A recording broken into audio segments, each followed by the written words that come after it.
As part of We the People, celebrating 250 years, here's This Day in History.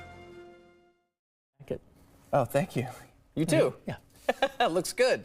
Hey, we are counting down to America's 250th birthday this summer. We are sharing our We the People series, the people, places, and things of the past that have shaped our country into what it is today. A bit of Madison history today, Charlie. On this day, February 18th, back in 1869, urban planner John Nolen died at the age of 67, leaving behind a design legacy that remains today. You might recognize the name from John Nolen Drive.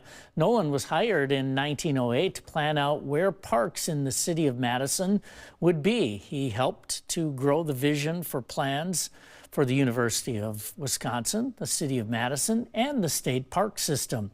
Nolen believed natural landscapes were essential to happiness, so he incorporated trees, parks, and plazas into his designs.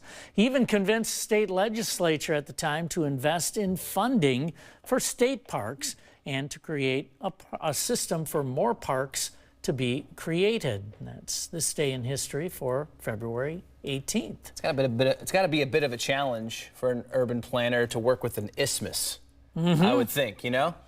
Yeah, you know you're big time when a major thoroughfare is named after you. Though. Yes, yes, and that road right now, not a good one to be on. Not everyone's favorite at the moment. Yeah, he didn't plan that one out very well. Thank you, Charlie.